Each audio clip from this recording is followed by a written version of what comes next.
নবীজি সাল্লাল্লাহু আলাইহি ওয়াসাল্লাম বলেন, কেউ যদি দুনিয়ায় অন্যায়ভাবে কাউকে কথার দ্বারাও কষ্ট দিয়ে থাকো, মাফ চায়া দাও, কারণ এই বিষয়টার হিসাব কিয়ামতে যার সামনে দেওয়া লাগবে তিনি কে? শুধু তাই না, যদি আনুষাঙ্গিকভাবে দুনিয়ায় কেউ বান্দার হক নষ্ট করে, আমানত পাইতো দেয় নাই, ঋণ ছিল দেয় নাই, জমা রাখছিল দেয় নাই, ওয়ারিসদের সম্পদ তার কাছে ছিল দেয় নাই, আল্লাহর নবী জানায় দেন কিয়ামতের দিন এই মানুষগুলো হবে মুফলিস, সবচাইতে নিঃস্ব। কিয়ামতের দিন মুফলিস হবে কারা? সাহাবায়ে কেরামকে নবীজি প্রশ্ন করছেন। সাহাবায়ে কেরাম বলে আল্লাহ এবং তার রাসূল ভালো জানে। নবীজি সাল্লাল্লাহু আলাইহি ওয়াসাল্লাম বললেন, শোনো, ওই ব্যক্তি হবে কিয়ামতের দিন সবচাইতে নিঃস্ব, যার ইবাদতের কোনো অভাব নাই, নামাজ আছে, রোজা আছে, হজ যাকাত সব আছে, কিন্তু সে দুনিয়ায় মানুষের হক নষ্ট করত। কিয়ামতের দিন মানুষের ওই হকগুলো দিতে দিতে সব নেকি ফুরায়া যাবে, অথবা নেকি শেষ, ওই যাদের হক নষ্ট করেছিল তাদের গুনাহ নিতে হবে। এখন ওই ব্যক্তি হবে কিয়ামতে সবচাইতে নিঃস্ব, মুফলিস। এজন্য জীবনটা এমনভাবে সাজাবো, মারা যাওয়ার পর কেউ যেন আমার আপনার দিকে আঙ্গুল তুলতে না পারে যে এই লোকটা আমার এই জমিটা দখল দিয়েছিল, এই লোকটা আমার এই টাকাগুলো আত্মসাৎ করেছিল, এই লোকটা আমার সাথে এরকম খারাপ আচরণ করেছিল। খবরদার, এই ধরনের কথা যেন আমার আপনার ব্যাপারে কেউ না বলতে পারে। এরকম জীবন যদি সাজানো যায়, আমল অল্প হইলেও নাজাত পাওয়ার ওসিলা হয়ে যাবে এটা। তাহলে 1 নাম্বার, আমরা লেনদেনের ক্ষেত্রে স্বচ্ছতা অর্জন করব, আমানতদারিতা অর্জন করব। 2 নাম্বার, যেই বিষয়টাকে কেন্দ্র করে এই আয়াত আল্লাহ নাজিল করেছেন, দায়িত্ব, আমানত। অথচ এই জামানায় আমরা দায়িত্বকে গনিমত মনে করি। আমাদের অতীতের মানুষদেরকে জোর করে দায়িত্ব দেওয়া যায় নাই, তারা দায়িত্বকে আমানত মনে করেছে। আর এখনকার জামানা এমন, দায়িত্ব নেওয়ার জন্য মানুষ প্রতিযোগিতা করে। নাই তো আমাদের দেশে দায়িত্ব নেওয়ার প্রতিযোগিতা আছে না নাই? দায়িত্ব টাকা দিয়ে কিনে নেয়, আছে না নাই? দায়িত্ব ঘুষ দিয়ে কিনে নেয়, আছে না নাই? দায়িত্ব পাবার ক্ষেত্রে কেউ যদি পথের কাটা হয়, তারে ক্লোজ করে দেয়, আমাদের দেশে আছে না নাই? দায়িত্ব পায় নাই, নিজ দলের লোকের মাথা ফাটায় গুলি করে, আছে না নাই? তাহলে চিন্তা করেন, এরা দায়িত্বকে কেন গনিমত মনে করে? মনে করার অন্যতম কারণ, এই দায়িত্ব যদি পাই, আঙ্গুল ফুলে আমাদের কলা গাছ হয়ে যাবে। ইন্নাল্লাহা নি'ম্মা ইয়া'iযুকুম বিহ, ইন্নাল্লাহা কানা সামিআন বাসীরা। وقال رسول الله صلى الله عليه وسلم لا إيمان لمن لا أمانة له، أو كما قال النبي صلى الله عليه وسلم صدق الله العلي العظيم وصدق رسوله النبي الكريم، ونحن على ذلك لمن الشاهدين والشاكرين والذاكرين، والحمد لله رب العالمين. سبحانك لا علم لنا إلا ما علمتنا، إنك أنت العليم الحكيم. اللهم صل على محمد وعلى آل محمد كما صليت على إبراهيم وعلى آل إبراهيم إنك حميد مجيد. اللهم بارك على محمد وعلى آل محمد كما باركت على إبراهيم وعلى آل إبراهيم إنك حميد مجيد. لا إله إلا الله لا إله إلا الله لا إله إلا الله لا إله إلا الله محمد رسول الله صلى الله عليه وسلم. আলহামদুলিল্লাহ, ঐতিহ্যবাহী শরীয়তপুর জেলার অন্তর্গত নড়িয়া থানাধীন আত-তাকওয়া দারুস সালাম মহিলা হাফেজিয়া মাদ্রাসার উদ্যোগে বার্ষিক ওয়াজ মাহফিল। আজকের এই ওয়াজ মাহফিলের সম্মানিত শ্রদ্ধেয় সভাপতি হাজী মোহাম্মদ মুজিবুর রহমান সৈয়দ সাহেব, আমন্ত্রিত উলামায়ে কেরাম, সামনে উপস্থিত মুরব্বিয়ানে কেরাম, সমবয়সী যুবক বন্ধু, স্নেহের ছোট ভাই, মাইকের আওয়াজ যত দূরে যায় নিজ নিজ স্থানে অবস্থানরতা সম্মানিতা শ্রদ্ধা মা ও বোন, আল্লাহ তাআলার দরবারে অগণিত শুকর যে মহান মালিক হায়াতে বরকত দিয়ে সুস্থ রেখে বিজ্ঞ উলামা হযরতদের জবানে খুবই গুরুত্বপূর্ণ কথা শ্রবণ করবার, আমাকেও আপনাদের খেদমতে কিছু কথা বলার সুযোগ যে মহান মনিব দান করেছেন, সে মহান মনিবকে খুশি করার জন্য মোহাব্বতের সাথে জবান খুলে অন্তর থেকে কালিমাতুশ শুকর পাঠ করি আলহামদুলিল্লাহ। অগণিত দুরুদ ও সালাম সৈয়দুল আম্বিয়া, আশরাফুল আম্বিয়া, খাতামুল আম্বিয়া, ইমামুল মুরসালিন, রহমাতুল লিল আলামিন মুহাম্মাদুর রাসূলুল্লাহ সাল্লাল্লাহু আলাইহি ওয়াসাল্লামের উপর। আমি আপনাদের খেদমতে পবিত্র কোরআনুল কারীমের প্রসিদ্ধ একটি সূরা নিসার ৫৮ নম্বর আয়াত তিলাওয়াত করেছি ও রাসূল আকরাম সাল্লাল্লাহু আলাইহি ওয়াসাল্লামের অগণিত হাদিস থেকে একটা হাদিসের অংশ পাঠ করেছি। আল্লাহ তাআলার কাছে তৌফিক চাই, আল্লাহ তাআলা কিছু কথা বলার তৌফিক দেন যেগুলো আমাদের সবার দুনিয়া এবং আখিরাতের জন্য কল্যাণকর হয়। সকলে জবান খুলে বলি আমিন। আমি যে আয়াতখানা আপনাদের খেদমতে তিলাওয়াত করেছি, এই আয়াতের মধ্যে আল্লাহ তাআলা আমাদেরকে দুইটি বিষয় অর্জনের নির্দেশ দিয়েছেন। কয়টা বিষয়? দুইটা বিষয়। এক নম্বর হলো আমানতদার হওয়ার নির্দেশ দিয়েছেন, দুই নম্বর হলো ইনসাফগার ন্যায়পরায়ণ হওয়ার নির্দেশ দিয়েছেন। এই দুইটা গুণ খুবই দামি গুণ। সাথে সাথে এই দুইটা গুণকে আল্লাহ তাআলা সুন্দর গুণ বলেছেন। এই দুই গুণকে সুন্দর বলছে কে? আমি আপনি সুন্দর বলা আর আল্লাহ তাআলা সুন্দর বলা, এই দুইটা কি এক হইতে পারে? আল্লাহ যেটারে সুন্দর বলছে এটা আসলেও সুন্দর। এজন্য এই দুই গুণের মানুষ, যে দুই গুণ অর্জন করে সে সুন্দর মানুষ, সৌভাগ্যবান মানুষ। আমরা অনেক সময় মনে করি যে চামড়ার সৌন্দর্য আসল সৌন্দর্য, আসলে তা না। আবু জেহেল, যার ব্যাপারে বলা হয় কুরাইশ বংশের আরবি মানুষ, নবীজির পরে আরবের মধ্যে অন্যতম সুন্দর চেহারার মানুষ ছিল আবু জেহেল। আবার ওই সময় মক্কায় আরেকজন মুসলমান ছিল, তার নাম হলো বেলাল। আমাদের পরিভাষায় একটা মানুষকে অসুন্দর লাগার জন্য যা দরকার, আমাদের পরিভাষায় সব আফ্রিকানদের আছে। যেমন কালো, তারপরে পা ছড়ানো, ঠোঁট মোটা, আকৃতিগত দিক দিয়ে একটু খাটো। এখন বলেন তো, আমাদের দৃষ্টিতে আবু জেহেল সুন্দর হওয়ার জন্য যা দরকার সব আছে, বেলালরে অসুন্দর লাগার জন্য যা দরকার সব আছে। আমাদের চোখ যা বলে বলুক না কেন, আসলে কি বেলাল অসুন্দর? বেলাল সুন্দর কার কাছে?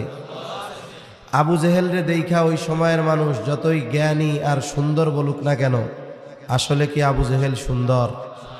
আল্লাহর কাছে সবচাইতে নিকৃষ্ট মানুষগুলোর মধ্যে একটা।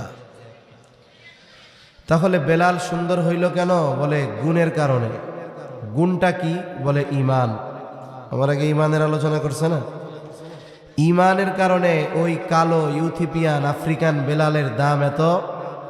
নবীজি মেরাজে গিয়া জান্নাতের মধ্যে বেলালের পায়ের আওয়াজ শুনতে পায়। সুবহানাল্লাহ। তাহলে মূলত মানুষ সুন্দর হয় গুণের কারণে। এই দুই গুণ যেই মানুষ অর্জন করতে পারবে, তার চামড়া কালো হলেও সে সুন্দর, সে ভালো, সে উত্তম। যার মধ্যে এই ধরনের ভালো গুণ নাই, ওর বংশ ভালো হোক, দেখতে একেবারে সুন্দর চেহারার হোক, উচ্চ শিক্ষিত হোক, ওকে দুনিয়ার মানুষ যা বলে বলুক, বাস্তবে ওর মধ্যে ভালো গুণ না থাকার কারণে সে অসুন্দর। ঠিক কিনা বলেন? তাইলে আমরা কি আল্লাহর পরিভাষায় সুন্দর মানুষ হইতে চাই? কারা চাই? হাত উঁচা করি। নারায়ে তাকবীর, নারায়ে তাকবীর। মাশাআল্লাহ, হাত নামাই। দুইটা গুণ সম্পর্কে আমরা জানব। আয়াতের শুরুতে, আলোচনার শুরুতে আয়াত নাজিল হওয়ার কারণ শানে নুজুলটা বলি। কয়েকটা শানে নুজুল আছে, একটা বললে পরবর্তী কথাগুলো আমাদের জন্য বোঝা সহজ হবে। নবীজি সাল্লাল্লাহু আলাইহি ওয়াসাল্লাম মক্কা থেকে মদিনায় হিজরত করার আগে মক্কায় মুসলমানদের অবস্থা খুব কঠিন ছিল। এমনিই তো জাহেলিয়াতের সময় পরিস্থিতি একরকম, যখন নবীজি তাওহীদের দাওয়াত দিয়েছেন পরিস্থিতি আরো থমথমে। অনেক মুসলমান জুলুম নির্যাতনের শিকার হয়ে আবিসিনিয়ায় হিজরত করেছেন। অনেকে বিভিন্ন জায়গায় দূরে চলে গেছেন। নবীজি সাল্লাল্লাহু আলাইহি ওয়াসাল্লামও আল্লাহর পক্ষ থেকে হিজরতের নির্দেশের অপেক্ষায় আছেন। ওই জাহেলিয়াতের সময়ও কিছু মানুষ, ওই জাহেলরা কিছু কাজকে খুব ভালো এবং বরকতময় কাজ মনে করত। সেই বরকতময় ভালো কাজগুলোর মধ্যে অন্যতম কাজ হলো হাজীদেরকে পানি পান করানো। হাজীদের কি পান করানো? এটা হলো কাদিয়ানি পানি। এটা তো দেখলেই গা জ্বলবো খালি, প্রাণ।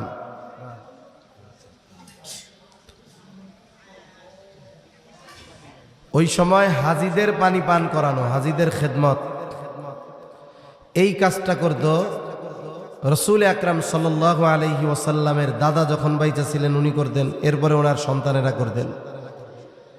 হাজীদের পানি পান করানো এটা খুব সম্মান এবং মর্যাদার দায়িত্ব বলে পরিগণিত করা হতো। আরেকটা ছিল বাইতুল্লাহর চাবি বহনের দায়িত্ব। আপনারা যারা বাইতুল্লাহ গেছেন বা দেখছেন, একটা দরজা আছে না, দরজা এক সময় দুইটা দরজা ছিল, এখন একটা, আর একটা বন্ধ করে দেওয়া হয়েছে। কারণ ওই সময় মানুষ কম ছিল। ওই প্রাথমিক যুগে মানুষ এক দরজা দিয়ে ঢুইকা ইবাদত করতো, আর এক দরজা দিয়ে বের হইত। এরপরে আস্তে আস্তে জনসমাগম, মানুষের আগমন বাড়া শুরু হলো। তখনও দুই দরজা ছিল, তবে ভেতরে সবাই ঢুকতে পারতো না, বন্ধ করা থাকতো। নবীজি সাল্লাল্লাহু আলাইহি ওয়াসাল্লামের সময়কালেই তা কাবা ঘরের চাবি ওই সময় ওসমান ইবনে তালহার হাতে ছিল। আর কাবা ঘরের চাবি বহন করা এটাও সৌভাগ্যের ব্যাপার ছিল। ওই সময় কাবা খুলে দেওয়া হতো 2 দিন, সোম বৃহস্পতিবার। কারণ ওই সময় তো আর মক্কায় 5 ওয়াক্ত নামাজ পড়ার সুযোগ নেই, বন্ধ থাকতো অধিকাংশ সময়। সোম বৃহস্পতিবার আমভাবে সবার জন্য খুলে দেওয়া হতো। এমনে যদি কেউ আলাদাভাবে ওই ঘরে ঢুইকা ইবাদত করতে চাইতো, ওসমান ইবনে তালহার কাছ থেকে চাবি নিয়ে দরজা খুলে ভেতরে ঢুকতো, ইবাদত করত, আবার চাবি দিয়ে দিত। তা নবীজি সাল্লাল্লাহু আলাইহি ওয়াসাল্লামের মন একদিন চাইলো যে আমি বাইতুল্লাহর ভেতরে ঢুইকা একটু নামাজ পড়ি, ইবাদত করি। কিছুদিন পর মক্কা থেকে মদিনার উদ্দেশ্যে চলে যেতে হবে, হিজরত করতে হবে, একটু ভিতরে যাই। কারণ নবীজি সাল্লাল্লাহু আলাইহি ওয়াসাল্লামের অন্তরে মক্কার প্রেম ছিল, বাইতুল্লাহর প্রেম ছিল।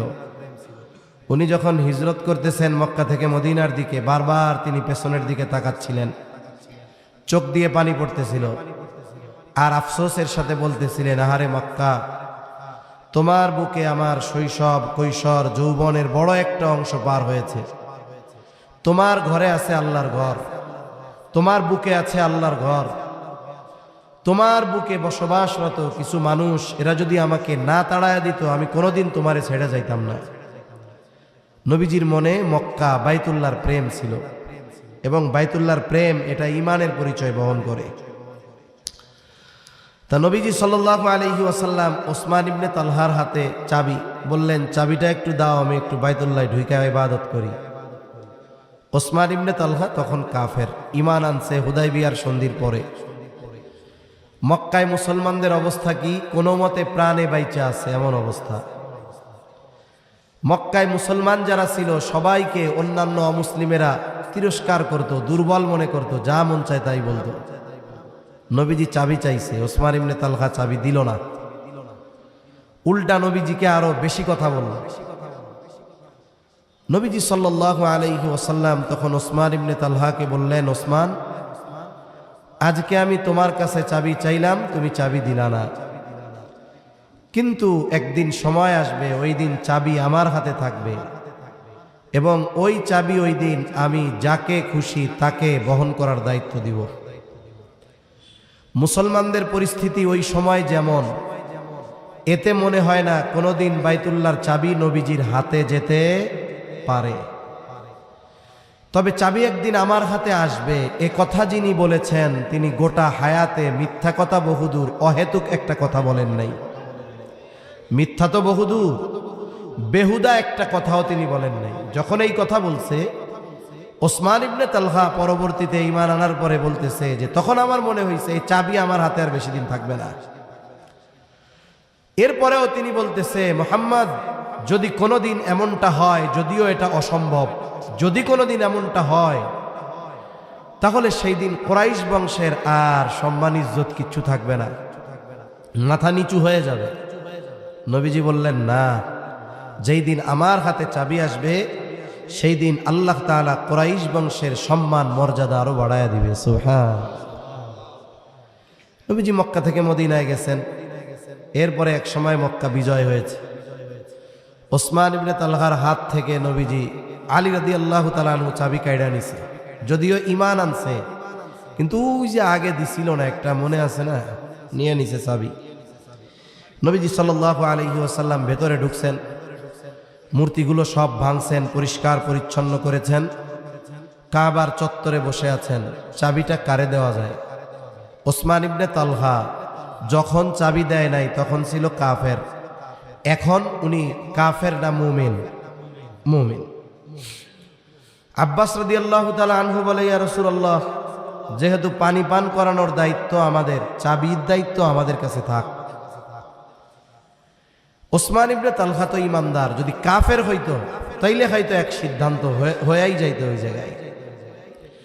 কিন্তু কেউ যদি কাফের অবস্থায় কোনো অন্যায় করে, বলেন তো ঈমান আনার পর আল্লাহ তাআলা ওই কাফের অবস্থার সব মাফ করে দেয় কি দেয় না?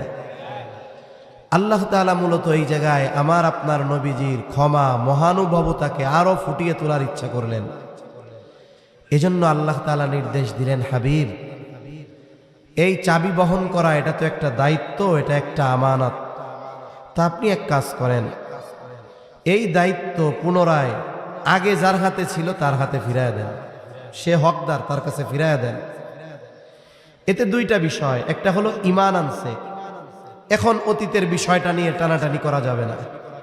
হয়তো কিছু মানুষ বলতে পারতো, দেখছো চাবিটা এত বছর ছিল, এখন ওই যে আগে ঢুকতে দেয় নাই এই জন্য চাবিটা আর দিল না। এরকম অনেকে আছে না, প্রতিশোধ পরায়ণ মনে করবে। যে চাবি দিয়ে ঢুকতে দেয় নাই বলে তার হাতেই আবার ওই চাবি ফিরিয়ে দেওয়া, এটা উদার দিল, বড় এক মন না হলে এটা সম্ভব নয়। এত বড় গুরুত্বপূর্ণ মর্যাদার দায়িত্ব। মূলত আল্লাহ তাআলা এই ঘটনাকে কেন্দ্র করে আয়াতটা নাজিল করেছেন, আর এই আয়াতে ওই চাবি বহনের দায়িত্বটাকে আমানত বলে আল্লাহ অভিহিত করছেন।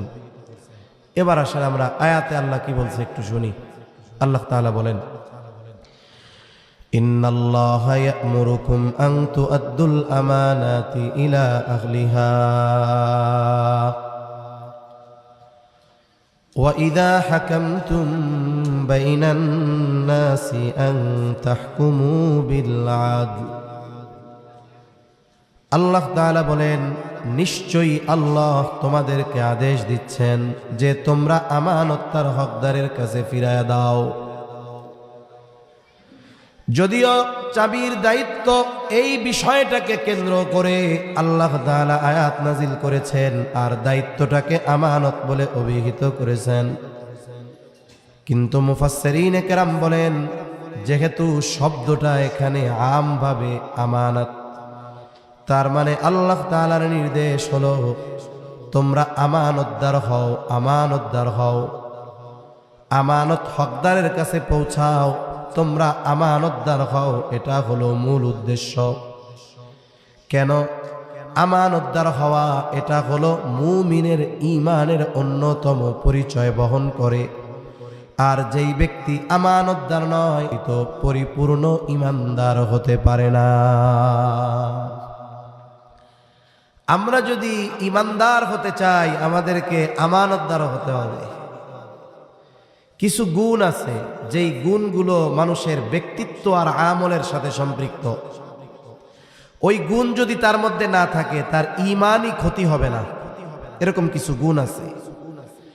আর কিছু গুণ আছে বলে এটা শুধু মানুষের ব্যক্তিত্ব বাড়ায় না, বলে বরং এটা ঈমানকে পরিপূর্ণ করে। আমানতদারিতা হলো এমন এক গুণ, এটার সম্পৃক্ততা ঈমানের সাথে। কিসের সাথে? জোরে বলেন, ঈমানের সাথে। এজন্য রাসূলুল্লাহ সাল্লাল্লাহু আলাইহি ওয়াসাল্লাম জানায় দেন, লা ঈমানা লিমান লা আমানাতা লাহ, যার মধ্যে আমানতদারিতা নাই তার ঈমান নাই। আমানতদারিতা তথা আমানতের হেফাজত করা এটা মুমিনের ভূষণ, আর আমানতের খেয়ানত করা এটা হলো মুনাফিকের আলামত। মুনাফিক চিনেন আপনারা? কারা মুনাফিক? মুখে একটা মনে আর একটা। এখন এগুলোর আলামত কি? নবীজি সাল্লাল্লাহু আলাইহি ওয়াসাল্লাম মুনাফিকের আলামত জানায় দিয়েছেন। আমাদের সবার কম বেশি জানা, এরপরেও আবার একটু রিহার্সেল করি। এক নাম্বার মুনাফিকের আলামত, ইদা হাদ্দাসা কাযাবা, মুনাফিক যখন কথা বলে মিথ্যা কথা বলে। দুই নাম্বার ইদা ওয়াদা আখলাফা, ওয়াদা করলে ওয়াদা খেলাফ করে। তিন নাম্বার ইদা তুমিনা খানা, আমানতের খেয়ানত করে। চার নাম্বার ওয়া ইদা তাখাসামা ফাজারা, যদি কারো সাথে একটু তর্ক হয়, ঝগড়া হয়, অশ্লীল বকাঝকা করে। এগুলো কার আলামত? জোরে বলেন, আরো জোরে, সামনে থেকে। কার আলামত? আমি তো এই আলামতগুলো নামাজির মধ্যে দেখছি, হাজী সাহেবের মধ্যে দেখছি, আছে না নাই? সাবধান, ইবাদত কইরা নাজাত পাওয়া কঠিন হয়ে যাবে কিছু কিছু সময়। এই নেফাকি যদি ভালো মতে অন্তরে প্রভাব বিস্তার করে, আমলকে খেয়ে ফেলবে। ক্যান্সার, ক্যান্সার এক জীবাণু আছে না? ক্যান্সার গোটা দেহকে শেষ করে দেয়। মানুষের মৃত্যুর কারণ হয় ক্যান্সারের জীবাণু। আর এই মুনাফিকের আলামত এগুলো হলো ঈমান ধ্বংসের জীবাণু। এজন্য এগুলো যদি আমাদের মধ্যে থাকে আমরা বাইর করে ফেলবো, কোন ইনশাআল্লাহ। কারণ আমারে যদি ডাক্তার বলে আপনার হাতে পচন ধরছে, ক্যান্সারের জীবাণু, বাঁচতে হইলে 1 ইঞ্চি কাটতে হবে, আমি কমু ডাক্তার 1 ইঞ্চি না, আঙ্গুল গোটা ফালাই দাও, তাও যদি বাইচা থাকি। তাহলে জীবন বাঁচানোর জন্য অঙ্গহানি হওয়া এটা আমার জন্য কোনো ব্যাপার না, সবার ক্ষেত্রেই এরকম। এখন রোগ ধরতে ধরতে পচতে পচতে গোটা হাত ধরছে, ডাক্তার যদি বলে পুরা হাত ফালাই দিতে হবে, দেও ফালায়া। ডান হাতে যদি হয় দেও ফালায়া, পায়ে যদি হয় রানের থেকে ফালাই দিতে হবে, দেও ফালায়া, তাও যেন বাইচা থাকি। হাত নাই, পা নাই, একটা বলের মতো হইয়াও বাইচা থাকতে চাই আমি আপনি। এজন্য ঈমান যদি বাঁচাতে হয়, এই মুনাফিকের আলামত এগুলো আমাদের মধ্যে থাকলে আমরা বাইর করে ফেলবো ইনশাআল্লাহ। তাহলে মুনাফিকের অন্যতম এক আলামত হলো ইদা তুমিনা খানা, আমানতের খেয়ানত করা। আর মুমিনের ভূষণ হলো জীবন চলে যায় যা আমানতের হেফাজত করবে, সে কখনো খেয়ানত করবে না। এই জন্য নবী বলেন, লা ঈমানা লিমান লা আমানাতা লাহ, যার মধ্যে আমানতদারিতা নাই তার ঈমান নাই। আফসোসের বিষয় হলো অনেক মানুষ আমাদের মধ্যে এমন আছে, শুধুমাত্র আমানতদারিতার ব্যাপারে স্বচ্ছ ধারণা না থাকার কারণে নিজের অনিচ্ছায় খেয়ানত করে ফেলে। এজন্য মুমিনের যেই সমস্ত জ্ঞানগুলো অর্জন করা জরুরি, এর মধ্যে অন্যতম আমানত সম্পৃক্ত বিষয়। আমানত কোন কোন জায়গায় হয়, কোন কোন ক্ষেত্রে আমানতদার হতে হয়, আমাদের অধিকাংশের এই ধারণা নাই। কয়েকটা বিষয় আমরা জানবো, শুধু জানবো আর শুনবো এমনটা নয়, আমাদের বাস্তব জীবনে আমলে পরিণত করব ইনশাআল্লাহ। 1 নাম্বার, আমানতদারিতা অর্জন করব লেনদেন আদান প্রদানের মধ্যে। কেউ যদি আমার কাছে কোনো আমানত রাখে, কারো হক যদি আমার কাছে থাকে, এটা শুধু আমানত না, জামানত হতে পারে, ওয়ারিসি সম্পদ হতে পারে। অনেক সময় এমন হয়, বাবা মারা গেছে, বাবার সম্পদ কোথায় কি আছে মেয়েরা জানেই না, সব জানে ভাই। আছে না? ভাই মনে করে আলহামদুলিল্লাহ, জানে না, ভালোই লাভ না। এইবার বোনদেরকে ঠকায় দেয়। এক কথা, আমার আপনার কাছে যদি কারো হক থাকে, হকটা আমানত হোক, হকটা ঋণের হোক, হকটা জামানত হোক, হকটা ওয়ারিসি সম্পৃক্ত হোক, এক কথায় আমার আপনার কাছে যদি অন্য কোনো মানুষের কোনো হক থাকে, ওই হকদার যদি তার হকের কথা ভুলেও যায়, ওই হকদারের হক ফিরিয়ে দেওয়ার নির্দেশ আমাকে আপনাকে যিনি দিয়েছেন তিনি কে? এটা শুধু আমানতের ক্ষেত্রে না, সর্বক্ষেত্রে। আচরণগত হকও যদি হয়, মাপ চেয়ে নেওয়া উচিত। আমার আপনার নবীর আগে পরের সব আল্লাহ মাফ করে দিয়েছে। আমার আপনার নবী হলেন মাসুম। এটাই আহলে সুন্নাত ওয়াল জামাতের আকীদা। আজকে একটা ভিডিও একজন দিছে, আমার দেখলাম, আফসোস লাগে। এই সমস্ত মানুষগুলো টুপি মাথায় দিয়া মসজিদের মধ্যে গিয়া বয়ান দেয়, বলে আদম নবী থেকে শেষ নবী পর্যন্ত সব নবী ভুল করছে। কোনো কথা হইল? ভুল করছে, কয় ভুল নাই কার? এ বিষয়গুলো আমাদের হিসাব থাকতে হবে। নবীদের শানে বুঝে শুনে কথা বলতে হবে। নবীজি সাল্লাল্লাহু আলাইহি ওয়াসাল্লাম দুনিয়া থেকে বিদায় নেওয়ার অল্প কয়েকদিন আগে মসজিদে নববীর মধ্যে সাহাবায়ে কেরামকে ডাকছেন। যে কথাগুলো নবীজি বলেছেন তার মধ্যে একটি কথা হলো যে, তোমরা যদি আমার কাছে কেউ কোনো হক পাওনা থাকো চেয়ে নাও। আমি চাই না কেউ আমার কাছে কোনো হক পাওনা থাকবে আর এমত অবস্থায় আমি আল্লাহর সাথে মিলিত হব। চেয়ে নাও কেউ যদি কোনো হক আমার কাছে পেয়ে থাকো। তার মানে বান্দার হকের ব্যাপারে নবীজি কতটা সচেষ্ট, নবীজি কতটা সতর্ক করছেন হকের ব্যাপারে। নবীজি সাল্লাল্লাহু আলাইহি ওয়াসাল্লাম বলেন, তোমরা ওই দিন আসার আগে সতর্ক হয়ে যাও যেই দিন আল্লাহ তাআলা বাদী বিবাদীর মধ্যে ফয়সালা করবে। নবীজি সাল্লাল্লাহু আলাইহি ওয়াসাল্লাম বলেন, দুনিয়াতে কেউ যদি কথার মাধ্যমে কাউকে কষ্ট দিয়ে থাকে, আমরা শুধু মানুষের টাকা পয়সা ধন দৌলত দখল কইরাই কষ্ট দেই না, কথা দিয়াও কষ্ট দেই কি দেই না? যিনি আমার বড় মুরব্বী, ওনার আমার কাছে হক হইল সম্মান, ভালো আচরণ। এখন আমি যদি কথার দ্বারা কাউরে কষ্ট দেই, আল্লাহর নবী বলেন ওই দিন আসার আগে সতর্ক হও, যেই দিন আল্লাহ বাদী বিবাদীর মধ্যে ফয়সালা করবে। তোমরা যদি দুনিয়ায় অন্যায়ভাবে কাউকে কথার দ্বারাও একটা কষ্ট দিয়ে থাকো, তুমি ওই দিন আসার আগে মাফ চেয়ে নাও, কারণ এই অন্যায়ভাবে কথার দ্বারা হক নষ্ট করার ফয়সালাটাও কিয়ামতে যিনি দিবেন তিনি কে? এজন্য কথা বলতে সাবধান। বিশেষ করে সামনে নির্বাচনের সময় আসতেছে, তো লাগাম থাকবে না কথায় কারো। এগুলো বুঝতে হবে। আপনারা প্রতিদ্বন্দ্বিতা করবেন, যারা নির্বাচন করবে আর কি, আপনার বিপক্ষে যারা দাঁড়াবে, আপনার সাথে যারা প্রতিযোগিতা করবে, এরা কি অধিকাংশ কাফের? আমাদের দেশে অধিকাংশ মুসলমান না?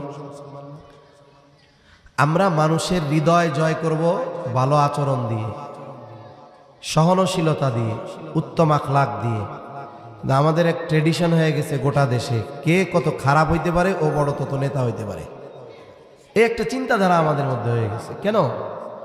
আপনি মানুষের হৃদয় জয় করবেন ওর সমালোচনা দিয়ে নয়, ওর প্রশংসা দিয়ে করেন, আপনার প্রতিপক্ষের প্রশংসা করেন।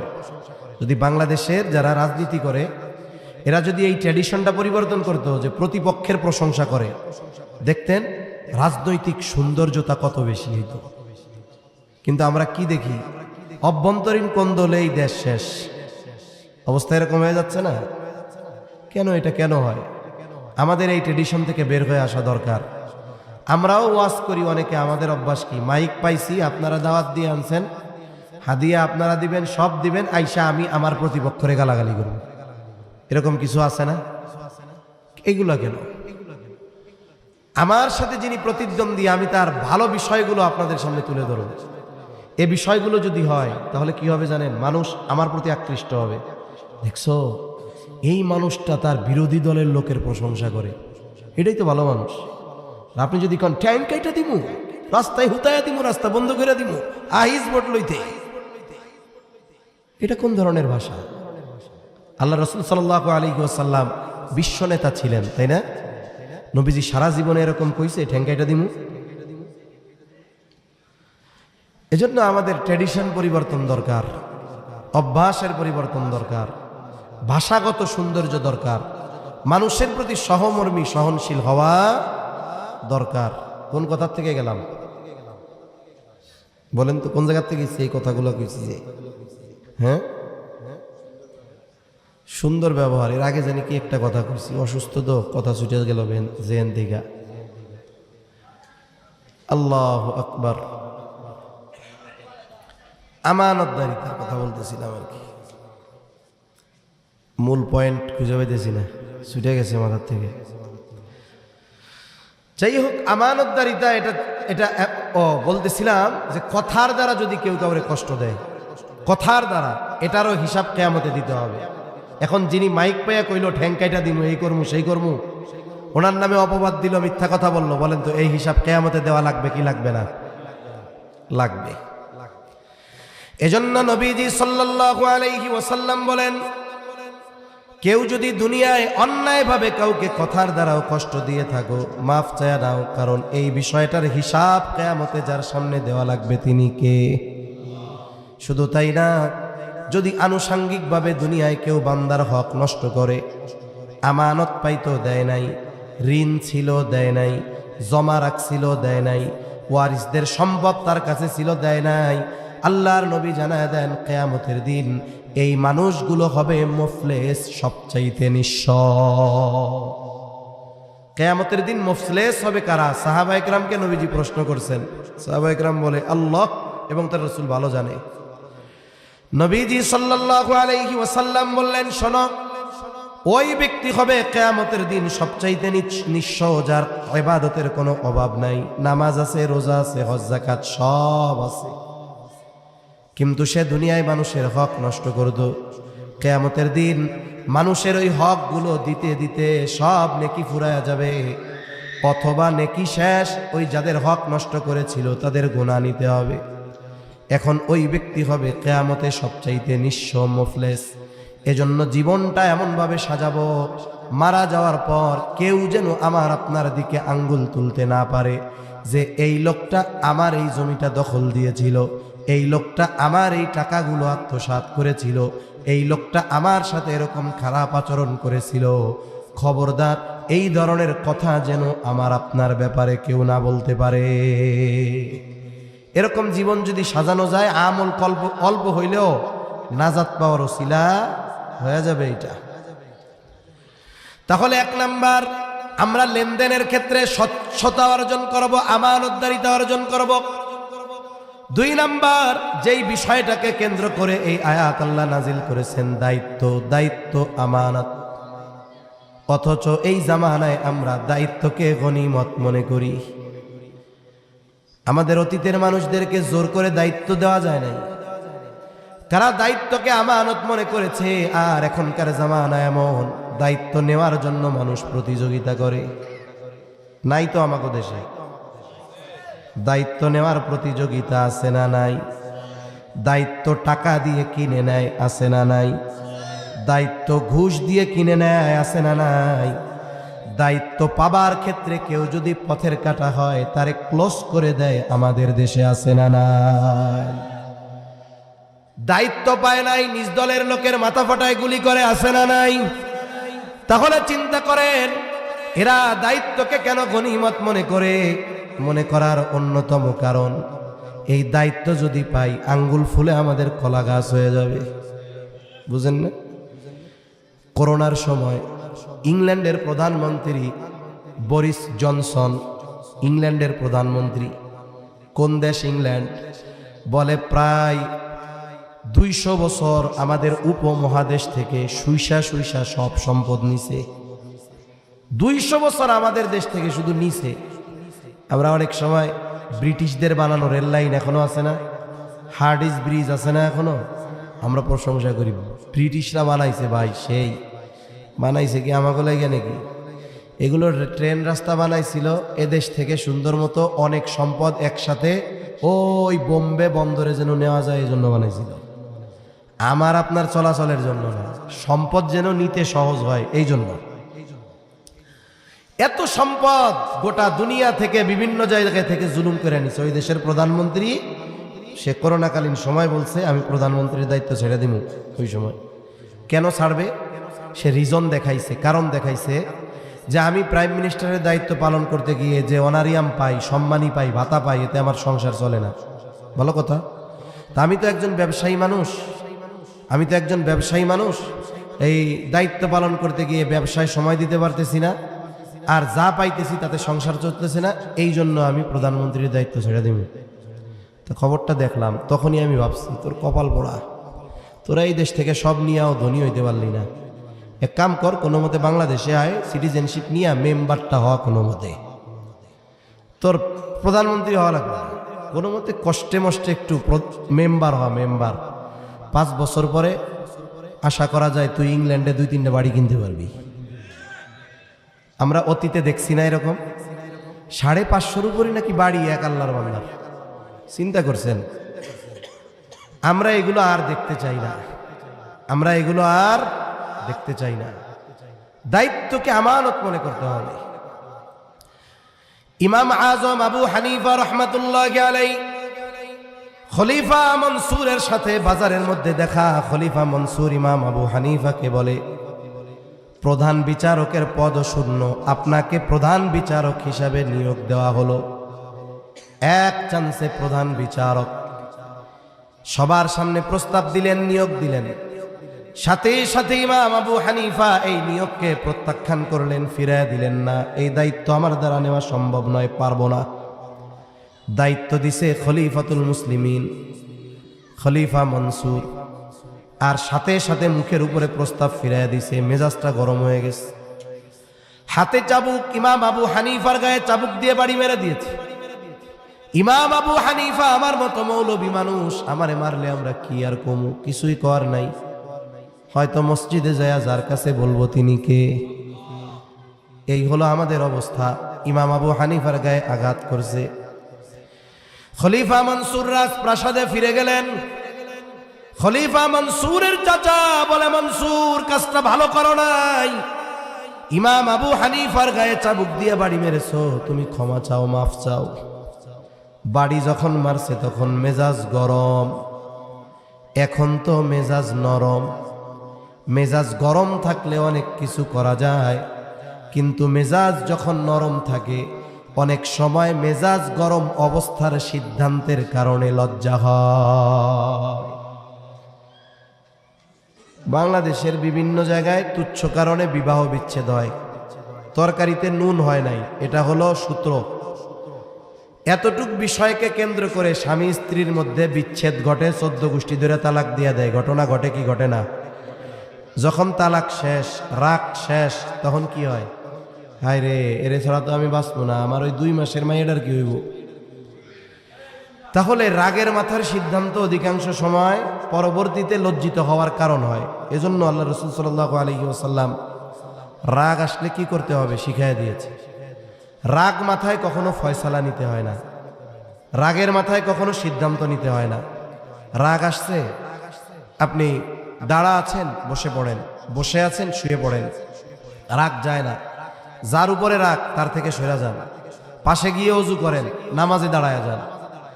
এই যে তার থেকে বিচ্ছিন্নতা, অবস্থার পরিবর্তন, ওযু করা, এগুলোর মাধ্যমে রাগ কমে যায়। যে কোনো সিদ্ধান্তের ক্ষেত্রে ভেবেচিন্তে সিদ্ধান্ত নিতে হবে। খলিফা মনসুর বাড়ি যখন মারছে তখন তো রাগ, প্রস্তাব ফিরাইয়া দিছে, আর এখন লজ্জা পাইতেছে কাজটা ঠিক হয় নাই, মাফ চাইতে যাব কোন মুখে। খলিফা মনসুর তার একজন বিশ্বস্ত মানুষকে পাঠাইয়া দিলেন এক থলে স্বর্ণ মুদ্রা দিয়ে। লোকটাকে গিয়ে বললে, শোনো, তুমি গিয়ে বলবা ইমাম আবু হানিফার কাছে খলিফা তার কর্মের কারণে লজ্জিত, আপনার কাছে ক্ষমা চেয়েছে, আর এই এক থলে স্বর্ণ মুদ্রা আপনার জন্য হাদিয়া দিস। লোকটা ইমাম আবু হানিফার কাছে চলে গেল, গিয়া বলে, ইমাম, খলিফা তার আচরণের কারণে লজ্জিত, আপনার কাছে ক্ষমা চেয়েছে, আপনি ক্ষমা করে দেন। ইমাম আজম নববী গুণে গুণান্বিত মানুষ, সাথে সাথে বলে, যাও, মাফ করে দিলাম। লোকটা একটু চতুর, চালাক, বলে, আপনি যে মাফ করছেন প্রমাণ কি? খলিফা আপনার জন্য হাদিয়া দিয়েছে, আপনি যদি এই হাদিয়া গ্রহণ করেন তবেই খলিফা সুনিশ্চিত হবে আপনি তারে মাফ করছেন। হাদিয়া নেন। হাদিয়া নেওয়া কি? জোরে কন। কারণ একজন যদি আমারে চুরি করে আইনা হাদিয়া দেয়, আর আমি যদি জানি এটা চুরি করে আনছে, এই হাদিয়া নেওয়া? ইমাম আবু হানিফা রাহমাতুল্লাহি আলাইহি বলেন, এটা ফিরায় নিয়ে যাও।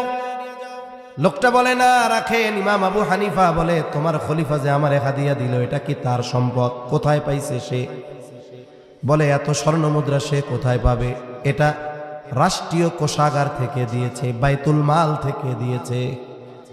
বলেন তো, আমাদের দেশের যেই রাষ্ট্রীয় সম্পদ বাইতুল মাল, রাষ্ট্রীয় কোষাগারে যেই ধনভাণ্ডার, এটার মালিক কি প্রধান উপদেষ্টা নাকি জনগণ? জনগণ এটার মালিক। জনগণ ওনার দায়িত্ব দিছে কি? যে আমরা তো সবাই মিলে ওই এক কোষাগার দেখা সম্ভব না, আমরা মোটামুটি সিদ্ধান্ত নিয়ে আপনার দায়িত্ব দিলাম, এ জায়গার অর্থগুলো যথাস্থানে যথাযথ পরিমাণ ব্যয় করবেন। সাথে সাথে এই যে আপনি সময় দিবেন, মাস শেষে আপনার জন্য একটা সম্মানী আছে। আপনার যেহেতু অনেক ব্যস্ততা, আপনার জন্য আরামের বিছানা, আরামের বাড়ি দিয়ে দেওয়া হবে জনগণের পক্ষ থেকে। আপনার অনেক জায়গায় যাইতে হবে, সময়ের মূল্য। আমরা যে জায়গায় হাইটা যাবো, আপনি ওই জায়গায় প্রয়োজনে হেলিকপ্টারে যাবেন, কোনো অসুবিধা নেই। বিলাসবহুল গাড়ি আপনার জন্য। আপনি অনেক ব্যস্ত, অনেক দায়িত্ব, আপনি বিদেশে যাবেন, অসুবিধা নাই। আমরা যাবো ইকোনমি ক্লাসে, আপনি রাষ্ট্রের টাকা ব্যয় করেই বিজনেস ক্লাসে যাবেন, কোনো অসুবিধা নেই। তবে এগুলোর রক্ষণাবেক্ষণ ঠিক হতে হবে। এই ফ্যাসিলিটি আর কিছু ভাতা, এটা প্রত্যেকটা শাসকের জন্য আছে না নাই? এখন এই শাসক ওই ফ্যাসিলিটি অথবা ওই ভাতার বাইরে রাষ্ট্রীয় কোষাগার থেকে যদি 1 টাকা নেয়, তাইলে ওই রাষ্ট্রের যত মানুষ সবার সাথে খেয়ানত করা হবে। কথা বুঝেন নাই মনে হয়। ইমাম আবু হানিফা বললেন, যাও, ফিরায় নিয়ে যাও। লোকটা বলে, আপনি রাখেন, নিজে খরচ না করেন, আপনি এটা সদকা করে দিয়েন। ইমাম আবু হানিফা এবার কঠোর ভাষায় বললেন, ফিরায় নিয়ে যাও, আর খলিফাকে বলবা রাষ্ট্রীয় সম্পদ ব্যক্তিগত কাজে ব্যবহার করার কোনো সুযোগ নাই। এই সম্পদ হেফাজতের দায়িত্ব তাকে দেওয়া হয়েছে, এটা আমানত। এই দায়িত্ব পালনার্থে তাকে যেই সম্মানী দেওয়া হয়, এর চাইতে 1 টাকা বেশি ব্যক্তিগত কাজে যদি নেওয়া হয়, খেয়ানত হয়ে যাবে। দায়িত্ব আমানত। এইবার লোকটা চলে গেছে। কিছু লোক আছে মিথ্যারে এত সুন্দরভাবে সাজায় বলে যে মানুষ শুনতে খুব ভালো লাগে, আছে না এরকম কিছু মানুষ? অথচ বুঝতে পারতেছে যে ওই লোক মিথ্যা কথা কইতেছে, এরপরেও শুনতে ভালো লাগে, ওর কথায় মানুষের মধ্যে একটা প্রতিক্রিয়া আসে। ছোটবেলায় মুন্সিগঞ্জে কিছুদিন পড়ছি, তা ঢাকায় চাচার বাসায় যাইতাম প্রায় দিন, শুক্রবার, বৃহস্পতিবার বিকালে। না যায় নামতাম গুলিস্তান। গুলিস্তান নামলে কিছু ডাক্তার আছে, MBBS ফেল, 20 টাকার গাছের গোড়ায় সব রোগের ওষুধ চেনে যায়। আছে না কিছু ডাক্তার? দেখবেন ওদের ক্যানভাস যখন শুরু হয়, লোকে লোকারণ্য, চারদিক ঘুরা যায়। খালি বলে যে এই শেকড়টা নিলে ক্যান্সার, ডায়াবেটিস যা আছে দুনিয়ার রোগ সব ভালো হয়ে যায়। মানুষ একাগ্রতার খেয়ালের সাথে শুনতে থাকে। অনেক দান্দাবাজি থাকে ওই জায়গায়, পকেটমার থাকে, আর অন্যান্যই থাকে। তা একজন খুব খেয়াল দিয়ে শুনতেছে, তারা যদি আপনি আমি ডাক দিয়ে বলি, ভাই এই যে কথাগুলো বলতেছে আপনার কি বিশ্বাস হয়? ও আল্লাহর কসম কাইটা বলবে যে না হুজুর এগুলো মিথ্যা কথা, একটাও সত্য না। তাহলে শুনতেছেন কেন? কয় হুজুর শুনতে তো ভালো লাগে। কিছু মানুষের কথা আমরা বুঝি মিথ্যা, সাজায়া বলতেছে মিথ্যা, কিন্তু এরপরেও মানুষ শোনে কেন? কয় শুনতে তো ভালো লাগে। এরকম কিছু মানুষ আছে। ওই লোকটারে ইমাম আবু হানিফা বলছে কি, ও গিয়া খলিফারে বলছে, কত বড় স্পর্ধা জানেন, আপনার দেওয়া হাদিয়া তো নেই নাই, আবার আপনারে কইছে আপনি খেয়ানত করেন। খলিফা এবার রাগ হয়ে গেছে, বাহিনী পাঠায়া দিছে, যাও জেলখানার মধ্যে আটকাও, কত বড় সাহস আমারে খেয়ানতকারী কয়। ঐতিহাসিকেরা বলে ইমাম আবু হানিফার গায়ে প্রতিদিন চাবুক দিয়ে আঘাত করা হতো, আর বলা হতো প্রধান বিচারকের দায়িত্ব নাও, ছেড়ে দেওয়া হবে। ঐতিহাসিকদের থেকে দুইটা মত। ইমাম আবু হানিফা যখন তার সিদ্ধান্তের উপরে অটল, খাবারের সাথে বিষ মিশিয়ে ইমাম আবু হানিফাকে হত্যা করা হলো। আর এক বর্ণনা, উনি যখন প্রচন্ড অসুস্থ, ওনাকে বাড়িতে পাঠিয়ে দেওয়া হলো, গৃহবন্দী করে ফেলা হলো। ওনার শাগরেদেরা জিজ্ঞাসা করে, ওস্তাদ যেই দায়িত্ব নেওয়ার কারণে আপনার উপরে এত জুলুম আর এত অত্যাচার, ওই দায়িত্ব নেওয়ার জন্য যত রকমের যোগ্যতা ইলম দরকার সব আল্লাহ আপনাকে দিয়েছে। যদি ওই সময় প্রধান বিচারকের দায়িত্ব পালন করার মতো যোগ্য একজন মানুষ আসমানের নিচে আর জমিনের উপরে থাকতো, বলে ওই একজন মানুষ হতো ইমাম আজম আবু হানিফা রাহমাতুল্লাহি আলাইহি। আপনি জুলুম সহ্য করলেন, দায়িত্ব নিলেন না কেন? ইমাম আবু হানিফার জবাব, নবীজি বলছে কুল্লুকুম রাঈনা ওয়া কুল্লুকুম মাসউলুনা আন রাঈয়াতিহি, তোমরা প্রত্যেকেই দায়িত্বশীল, প্রত্যেককে তার দায়িত্বের ব্যাপারে জিজ্ঞাসা করা হবে। রাষ্ট্রপ্রধানকে তার রাষ্ট্রের দায়িত্বের ব্যাপারে জিজ্ঞাসা করা হবে, মেম্বারকে তার দায়িত্বের ব্যাপারে জিজ্ঞাসা করা হবে, চেয়ারম্যানকে দায়িত্বের ব্যাপারে জিজ্ঞাসা করা হবে, এমপিকে মন্ত্রীকে দায়িত্বের ব্যাপারে জিজ্ঞাসা করা হবে, পিতাকে তার সন্তানদের ব্যাপারে জিজ্ঞাসা করা হবে, স্বামীকে তার স্ত্রীর ব্যাপারে জিজ্ঞাসা করা হবে। তার মানে যার যেই দায়িত্ব এই দুনিয়ায় আছে প্রত্যেককে তার দায়িত্বের ব্যাপারে জিজ্ঞাসিত হতে হবে, যার সামনে তিনি কে। ইমাম আজম আবু হানিফা রাহমাতুল্লাহি আলাইহি বলেন, শোনো, আমি যেই দায়িত্ব নেই নাই ওই দায়িত্বের ব্যাপারে আল্লাহর সামনে আমাকে জিজ্ঞাসার কাঠগড়ায় দাঁড়ানো লাগবে না, কিন্তু দায়িত্ব নেবার পর আমার দ্বারা অথবা আমার অধীনস্থ যারা তাদের দ্বারা যদি কোনো দায়িত্বের ক্ষেত্রে ত্রুটি বিচ্যুতি হয়, কিয়ামতের দিন আল্লাহর সামনে আমাকে জবাবদিহিতার কাঠগড়ায় দাঁড়ানো লাগবে। এই ভয়ে ইমাম আবু হানিফা প্রধান বিচারকের দায়িত্ব নেন নাই। আবু দাউদের মধ্যে একটা হাদিস আসছে, নবীজি সাল্লাল্লাহু আলাইহি ওয়াসাল্লাম বলেন, তোমাদের কাউকে যখন কোনো রাষ্ট্রীয় দায়িত্ব দেওয়া হয়, নবীজি বলেন কেউ যদি ওই দায়িত্বের সুচ পরিমাণ খেয়ানত করে, সুচ চিনেন? সুই চিনেন? কয় লাখ টাকা দাম? বাংলাদেশে দাম আছে বালি 70,000 টাকা। তাইলে একটা সোনা মুখা সুই 1 লাখ টাকা হইতেও পারে, তাই না? 1 টাকা বা 2 টাকা বাজারে পাওয়া যাবে। নবীজি বলেন কেউ যদি ওই সুচ পরিমাণ খেয়ানত করে, কিয়ামতের দিন ওই ব্যক্তি খেয়ানতের বোঝা নিয়ে আল্লাহর সামনে হাজির হবে। এজন্য দায়িত্ব যত বড়, ত্রুটি যত ছোট হোক, খেয়ানত তত বড় হয়। মেম্বার যদি একটা গম আত্মসাৎ করে, হক নষ্ট হবে ওই ওয়ার্ডের যারা হকদার তাদের। চেয়ারম্যান যদি একটা গম আত্মসাৎ করে, বলে ওই ইউনিয়নে যত হকদার তাদের হক নষ্ট হবে। এমপি যদি একটা গম আত্মসাৎ করে, একটা গমের দানা, বলে ওই আসনে যতজন হকদার তাদের হক নষ্ট হবে। রাষ্ট্রপ্রধান যদি একটা গম আত্মসাৎ করে, বলে এই দেশে যত মানুষ হকদার তাদের সকলের হক নষ্ট করা হবে। এক গম দায়িত্ব চেয়ারের পরিবর্তনে কত বড় খেয়ানত হয় চিন্তা করছেন? এই চিন্তা যদি দেশের মানুষ করত তাইলে মারামারি। এরা চিন্তা করে দায়িত্ব পাইলেই তো কাম পাগার পাক, এজন্যই অবস্থা। কষ্ট হয় নাকি? কথা কি মিথ্যা কথা কইতেছি? মনে রাখতে হবে দায়িত্ব আমানত। রাসূল আকরাম সাল্লাল্লাহু আলাইহি ওয়াসাল্লাম জানায়া দিয়েছেন দায়িত্ব আমানত। এখন এই দায়িত্ব সরকারি হোক বেসরকারি হোক সব ক্ষেত্রেই আমরা দায়িত্ব পালনে আমানতদার হব কোন ইনশাআল্লাহ। 3 নাম্বার, আমাদের এই কথা জবান কথাও কিন্তু আমানত হয়। রাসূলুল্লাহ সাল্লাল্লাহু আলাইহি ওয়াসাল্লাম বলেন, ইযা হাদ্দাসার রাজুলু সুম্মা ইলতাফাতা ফাহিয়া আমানাতুন। যখন কোনো মানুষ কথা বলে আর এদিকে সেদিকে তাকায়, এদিকে সেদিকে তাকায়, ওই ব্যক্তি কথাটা যার কাছে বলে নবীজি জানায় দেন ওই কথাটা আমানত হয়ে যায়। এখন কেউ যদি ডানে বামে তাকায় আমার আপনার কাছে কোনো কথা বলে, যেই কথাটা তার ব্যক্তির আত্মসম্মান এগুলোর সাথে সম্পৃক্ত, যেই কথাটা প্রকাশ হলে সে সমাজে মুখ দেখাতে পারবে না, এই ধরনের কথা হেফাজত করা দায়িত্ব। তবে যদি কথা এমন হয় যেই কথা মানুষের না বললে রাষ্ট্রের ক্ষতি হবে, দেশের জানমালের মানুষের ক্ষতি হবে, দেশের ক্ষতি হবে, এই ধরনের কথা বলে দেওয়া দায়িত্ব। কিন্তু আমাদের অভ্যাস ব্যতিক্রম। কেউ যদি কোনো কথা কওয়ার পরে খালি কইছে যে হুজুর আপনার কাছে কইছি হুজুর, আর কেউ রে কইেন না, কাম শেষ, ও বেলুন কেমন যেন ছিদ্র করে দিয়া চলে গেল। এখন আমারে বলছে আর কেউ রে বললেন না। এখন আমি তো আর একজনের যতক্ষণ না কই আমার ভালো লাগে না, ঠিক না?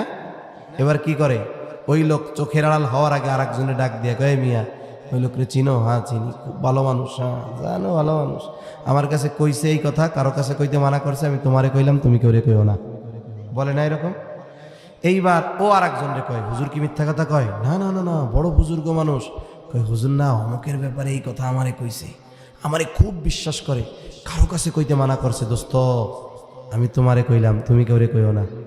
এবার দোস্ত যাই আর একজনরে কয়। এভাবে করতে করতে সকালের কথা যেটা কারো কাছে বলা মানা ছিল, কথা পৌঁছে গেছে 100 জনের কাছে। শুরুতে যে বলছে সে বলছে কয়জনের কাছে? পৌঁছাইছে কয়জনের কাছে? বলেন তো, যে শুরুতে একজনের কাছে বলছে তার খেয়ানত কি একটা?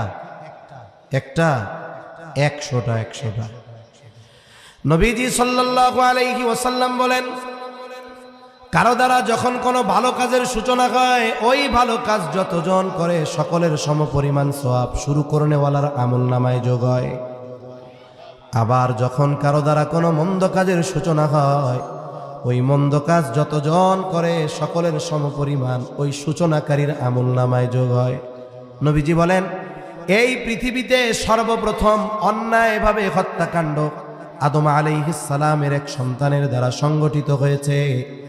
এজন্য কিয়ামত পর্যন্ত অন্যায়ভাবে যত হত্যাকাণ্ড সংগঠিত হবে, সব হত্যাকাণ্ডের সমপরিমাণ গুনাহ আদম আলাইহিস সালামের ওই প্রথম হত্যাকারী সন্তানের আমলনামায় যোগ হয়ে যাবে। এজন্য সাবধান, কথাও আমানত। আর বেশি লম্বা করব না, 3টা বিষয় যদি আমরা হেফাজত করতে পারি, লেনদেনের ক্ষেত্রে, দায়িত্বের ক্ষেত্রে, কথার ক্ষেত্রে, আশা করা যায় বাকি যে বিষয়গুলোর ক্ষেত্রে আমানতদার হওয়া দরকার, এই 3টার কারণে বাকিগুলো ইনশাআল্লাহ অর্জন হয়ে যাবে। তাহলে আল্লাহ তাআলা আমাদেরকে ওই আয়াতের মধ্যে নির্দেশ দিয়েছিলেন কয়টা? জোরে বলেন তো, আরো জোরে কয়টা? আরো জোরে কয়টা? 2টা। 1 নাম্বার আমানতদার হও, আমানতদার। 2 নাম্বার আদেশ, আল্লাহ তাআলা বলেন, ওয়া ইযা হাকামতুম বাইনান নাসি আন তাহকুমু বিল আদল। আল্লাহ তাআলা বলেন, তোমরা যখন মানুষের মধ্যে বিচার আচার করবা, ন্যায় বিচার করবা। কইতে পারেন হুজুর আমরা আছি শরীয়তপুর নড়িয়া এক ভেতরে এক এলাকায়, আমরা কি জজ কোর্ট সুপ্রিম কোর্টের বিচারক হইতে যাবো? মানুষ জীবনের কোনো না কোনো সময় বিচারকের ভূমিকায় উত্তীর্ণ হওয়া লাগে। অনেক সময় পারিবারিকভাবে বিচারকের ভূমিকায় উত্তীর্ণ হতে হয়। দুই ছেলে দ্বন্দ্ব লাগছে, দুইজনের মধ্যে মীমাংসা করে দিবে বাপ, এই জায়গায় বিচারককে বাবা। এই সময় কি পক্ষপাতিত্ব করা যাবে? যে বলা এটা ইটালি থাকে একটু টিয়া পয়সা বেশি পাঠায়, ওর পক্ষ নিয়ে ওর একটু জিতায় দেই, এ কাম করা যাবে? অনেক সময় আমাদের অঞ্চলে গ্রাম্য সালিশ হয়। আমি গেলে এলাকায় গেলে মুরব্বীদের সাথে মিশি। কিছু মুরব্বী আছে খুব ডেঞ্জারাস, নামাজ কালাম পড়ে। আমি আবার চিন্তা করি এটা জান্নাতে যাইব কেমনি। মাতব্বর কিছু আছে না এরকম, ওরে বাবা খুব বুজুর্গ মানুষ, কিসের করাত যেন আছে, দুই পাশ যাইতেও কাটে আইতেও কাটে। কিসের করাত কয়? শানের করাত, যাইতেও কাটে আইতেও কাটে। এনারা গ্রাম্য সালিশ করে। মনে করেন একজন বাদী বিবাদী, একজন হলো অপরাধী আর একজন হলো বিচার দিছে। এখন প্রথম যে বাদী তার কাছে গেছে, ও যে অপরাধ করছে কি আর করা যায়, 10 লাখ টাকা জরিমানা করে দিবনে, কি কস? তা শর্ত হইল 5 লাখ আমাগো দিবি, তাইলে 10 লাখ। ও চিন্তা করে মামলা করতে গেলে ঝামেলা, সাতার মাথা যদি 5 লাখ পাই এও তো ভালো, তাহলে আমাগো মাতুব্বর সাহেবরা 5 লাখ খসাইল ওই জায়গায়। এবার গেছে ওই অপরাধীর কাছে, টাকা পয়সাওয়ালা, তুমি যে কাম করছো, ও যদি মামলা দেয় 50 লাখেও সালা ধরাইতে পারবা না। এক কাম করো, আমরা সিদ্ধান্ত দিয়ে টিয়া দেই, 20 লাখ টাকা দিয়ে দিও। এখন এই মামলায় লেনদেন হয়েছে 20 লাখ, বুঝছেন নি? মাশাল্লাহ আমাগো মাতুব্বর বিচারক চাচারা 75% খেয়ে ফেলছে। এরকম বুজুর্গ সমাজে আছে না নাই? এগুলোই চলে আমাদের গ্রাম্য বিচারে বেশিরভাগ ক্ষেত্রে। হায় হায়, তা এগুলো করে কারা? 3 মাথা এক জায়গায় জাগে তাদের, মানে এইভাবে বসে থাকবো, দাড়ি পাইকা গেছে। এরকম কিছু মানুষ তো আমি চিনি, নামাজ কালাম পড়ে। আরে বাবা, তা আমিও মনে মনে চিন্তা করি এ লোক জান্নাতে যাইব কেমনি? এজন্য খবরদার, বিচার যে জায়গায় হোক ন্যায় বিচার করতে হবে। কি বিচার? জোরে বলেন। ন্যায় বিচার। ন্যায় বিচার। আমাদের অবস্থা তো এরকম, আমরা ন্যায় বিচারও মানি না, করিও না। মানুষ যখন ন্যায় বিচার না মানে, ক্ষমতার প্রভাব দেখায়, তখন অবিচার শুরু হয় বেশি। অথচ অতীতের মানুষ, বড় বড় শাসকরা ন্যায় বিচার মেনে নিছে। এজন্য বিচারকরা কি শুরু করছে? গত বছর মনে হয় এক পত্রিকায় দেখলাম, সুপ্রিম কোর্টের 5 জন বিচারকের পদোন্নতি হয়েছে। কেমনে? বলে অবিচার করার মাধ্যমে। বুঝেন নাই? ন্যায় বিচারের মাধ্যমে তাদের পদোন্নতি হয় নাই, অবিচার করছে। মনে করেন রাষ্ট্রপক্ষের যারা বিরোধী, রাষ্ট্রের যারা ক্ষমতায়, এদের মন মতো রায় দিছে, যদিও এটা জুলুম, এটা খুশি হইয়া ওদেরকে প্রমোশন দিয়ে দিছে। 5 জন বিচারক এরকম ওই পদোন্নতি পাইছে অবিচার করে। অথচ সোনালী যুগের মানুষ, এরা খলিফার বিপক্ষে রায় দিতেও এরা পিছপা হয় নাই। আবার খলিফাতুল মুসলিমিন ন্যায় বিচার মানার ক্ষেত্রে কোনো দ্বিধাদ্বন্দ্বের মধ্যে পড়েন না। হযরত ওমর রাদিয়াল্লাহু তাআলা, ছোট্ট একটা 2টা ঘটনা শোনায় কথা শেষ করে দেই।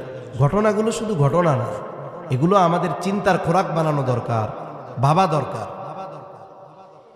বিচার বিভাগ যদি ধ্বংস হয়ে যায়, আচ্ছা মনে করেন এক সময় জাতীয় সংসদের স্পিকার ছিল অ্যাডভোকেট আব্দুল হামিদ সাহেব, এরপরে আওয়ামী লীগের সময় প্রেসিডেন্ট ছিল।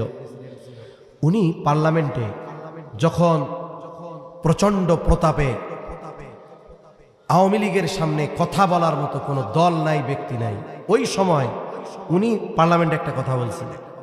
আপনারা যদি শুনে থাকেন বুঝবেন, এটা তো ভালো কথা, যে মানুষ যদি বিচার বিভাগের উপরে আস্থা হারিয়ে ফেলে, দেয়ালে যদি পিঠ ঠেকে যায়, তাহলে কিন্তু তারা ওই যে যারা এই ধরনের কাজ করে তাদের বিরুদ্ধে রুখে দাঁড়াতে পিছপা হয় না। আর এই কারণে কিন্তু স্বৈরশাসকের পতন হয়ে যেতে পারে। এই ধরনের একটা কথা উনি বলছে। অবিচার, জুলুমের মাত্রা বেড়ে গেলে, এটা বাস্তব কথা। এটার নজির আমরা গত বছর দেখছি। এটা তো 4000 বছর আগে ফেরাউনের শিক্ষা না, নগদ শিক্ষা। এটা যদি আগামী যারা ক্ষমতায় আসবে তারা কাজে লাগায়, তাদের ক্ষমতা লংজিভিটি হবে, দীর্ঘদিন সুনামের সাথে থাকবে। নাহলে ওই যে আবার আর গ্রুপ তৈরি হয়ে যাবে তাদেরকে দেশ খেদানোর জন্য। যারাই করুক তাদের ওই পরিণতি হবে, টুডে অর টুমরো, মনে রাখতে হবে। নদীর স্রোত সবসময় একরকম থাকে না। খরস্রোতা পদ্মা নদী বর্ষার সময় যখন থাকে না তখন খালের মতো হয়ে যায়। বিশাল যমুনা আগ্রাসী বর্ষার সময় তছনছ করে ফেলে দুই পাশ, যান কিছু 2 মাস পরে শুধু মরুভূমির মতো বালু দেখবেন আর বালু। এজন্য সব কিছু সবসময় থাকে না, এটা চিন্তা করে সামনের পথ চলতে হয়। এটা যারা করতে পারে এদের নাম ইতিহাসে স্বর্ণের অক্ষরে লেখা থাকে, ঠিক কিনা বলেন? তা অবস্থা কি হয়েছে, খলিফাতুল মুসলিমিন বাজারে গেছে ঘোড়া কিনতে। বাজারে কি কিনতে গেছে? ঘোড়া কিনতে। 10-15 মিনিট, কষ্ট হবে না তো ইনশাআল্লাহ। ঘোড়া কিনতে গেছে। ঘোড়া কিনছে একজন অমুসলিম ইহুদির কাছ থেকে। বাজারের মধ্যে ঘোড়াটা দেখা টেখা নিয়ে বাজারের বাইরে গিয়ে ঘোড়ায় উঠতে গেছে। উঠতে গিয়ে দেখে ঘোড়ার পায়ে সমস্যা। এখন উনি তো ঘোড়ারে বাহন বানাবে, ঘোড়ার যদি পায়েই সমস্যা হয় ওই ঘোড়া ওনার কোনো কাজে লাগবে? বেচা কেনার মধ্যে কিছু শর্ত আছে, বেচা কেনার মাসলা মাসাইলের মধ্যে কিছু শর্ত। যেমন মনে করেন বেচা কেনা যদি এই শর্তে হয় যে এটা আমি তোমার কাছ থেকে আজকে নিলাম, 10 দিনের মধ্যে যদি অসুবিধা হয় তাহলে ফেরত নিতে বাধ্য, এরকম আছে না? যেমন আমাদের ওয়ারেন্টি গ্যারান্টি, দোকানে পণ্য কিনতে গেলে চার্জার একটা 150 আর একটা 300, দোকানদার কয় 150 টাকারটা আমি ঢুকাইয়া চেক করে দিব, টাকা দিবেন, এরপরে যদি নষ্ট হয় ফেরত নেওয়ার সুযোগ নেই। আর 350 টাকার যেটা, এটা 6 মাস, শুধুমাত্র যদি ফাটাই ফুটায় না ফেলেন 6 মাসে যতবার আসবেন নষ্ট হইলে ফেরত। এটা হলো চুক্তি। আর স্বাভাবিকভাবে কিনা নিয়ে আসছি, কোনো চুক্তি নাই, এটা স্বাভাবিক বেচা কেনা। বেচা কেনার মজলিস শেষ, এখন আর পণ্যর যদি ত্রুটি ধরা পড়ে তাহলে বিক্রেতা ফেরত নিতে বাধ্য না। হযরত ওমর রাদিয়াল্লাহু তাআলা আনহু বাজারের মধ্যে কেনা বেচা শেষ, টাকা পয়সা দিয়ে ঘোড়া নিয়ে বাইরে চলে আসছে বাজারের, মানে বেচা কেনার মজলিসে উনি নাই, চলে আসছে। ঘোড়ায় উঠতে গেছে, ঘোড়ায় সমস্যা, ফেরত নিয়ে গেছে। এই তুমি কি ঘোড়া দিছো, ফেরত নাও, এটা খারাপ ঘোড়া। ইহুদি কয় না, আমি তো ভালো ঘোড়া দিছি। খলিফাতুল মুসলিমিন বলে না, এটা খারাপ ঘোড়া। আমাদের দেশে কিছু মানুষ আছে যারা বলে মুসলমান, ইসলাম, পৃথিবীতে যদি ইসলামী শাসন ব্যবস্থা কায়েম হয়, শরঈ শাসন ব্যবস্থা হয়, তাহলে অমুসলিমেরা দুনিয়ায় থাকবে না। ও ভাই, এই দুনিয়ার শাসক, মুসলিম শাসক যত পাওয়ারফুল হোক, ওমরের মতো হতে পারবে? এই ওমরের সাথে তর্ক করতেছে কে? একজন ইহুদি। আশেপাশে সামসা টামসা নাই, কোনো ধমক নাই, কোনো ফোর্স নাই। তার মানে কি বোঝা গেল? প্রকৃত ইসলামী অমুসলিমদের পরিপূর্ণ হক নিশ্চিত করতে পারে, সবার হক ইসলামী নিশ্চিত করতে পারে, এটা নিশ্চিত। অর্ধজাহানের শাসকের সাথে তর্ক করতেছে একজন ইহুদি। হযরত ওমর রাদিয়াল্লাহু তাআলা আনহু এক পর্যায়ে বলেন, তাহলে এক কাজ করো, তোমার আর আমার মধ্যে এই দ্বন্দ্ব নিরসনে তৃতীয় আর একজনকে ফয়সালাকারী হিসাবে সাব্যস্ত করো। মুসলমানদের মধ্যে ন্যায়পরায়ণতা, ন্যায় বিচার কেমন ছিল? ওই ইহুদি তার ধর্মের কাউকে বাছাই করে নাই, সে একজন মুসলমানকে বিচারক হিসাবে ওমর রাদিয়াল্লাহু তাআলা আনহুর কাছে প্রস্তাব দিল। তার নাম হলো শুরাই। খলিফাতুল মুসলিমিন শুরাই আমার আপনার মধ্যে ফয়সালা করবে, বলে হ্যাঁ করে দিবে। এবার বিচারক শুরাই, বিচারকের জন্য নবীজির নির্দেশ হলো যিনি বিচারক হবেন, বাদী বিবাদী উভয়ের কথা সমগুরুত্ব দিয়ে শুনতে হবে। আমাদের দেশে অনেক সময় বিচারক, বাদী যদি প্রভাবশালী হয় বিবাদীর কথা শোনে না, বিবাদী যদি প্রভাবশালী হয় বাদীরে কথা কইতেই দেয় না। এটা নয়, বরং উভয়ের কথা সমগুরুত্ব সহকারে শুনতে হবে এবং স্বচ্ছতা ও ন্যায়পরায়ণতার সাথে ফয়সালা দিতে হবে। বাদী বিবাদী উভয়ের কেউ যদি তার দুশমন হয়, অথবা কোনো কারণে যদি তার প্রতি অথবা তার সম্প্রদায়ের প্রতি কোনো বিদ্বেষ থাকে, খবরদার, এটার কারণে অবিচার করা যাবে না। কারণ আল্লাহ তাআলা বলেন, ওয়ালা ইয়াজরিমান্নাকুম শানাআনু কওমিন আলা আল্লা তা'দিলু ই'দিলু হুয়া আকরাবু লিত্তাকওয়া। কোন সম্প্রদায়ের প্রতি বিদ্বেষ বশত অবিচারে উদ্বুদ্ধ হওয়া যাবে না, বরং শত্রুও যদি বিচারের জন্য আসে, ন্যায় বিচার করার আদেশ দিয়েছেন কে? আল্লাহ ন্যায় বিচারের আদেশ দিয়েছেন। বাদী বিবাদী উভয়ের কথা তিনি শুনলেন। এবার সুরাই খলিফাতুল মুসলিমিনকে বলে, খলিফাতুল মুসলিমিন আপনি কি চান? বলে আমি চাই সে ঘোড়াটা ফেরত নিবে। তাহলে আমার একটা কথার জবাব দেন, আপনি যখন তার থেকে টাকা পরিশোধ করে ঘোড়াটা বুঝে নিয়েছেন তখন কেমন ছিল? বলে হ্যাঁ ঠিক ছিল। ঘোড়ার সমস্যা ধরা পড়ছে কখন? বাজারের মধ্যে। কয় না, কোন সময়? বাজারের বাহিরে গিয়া। তাহলে যখন নিছেন ভালো, সমস্যা ধরা পড়ছে বাজারের বাহিরে গিয়া।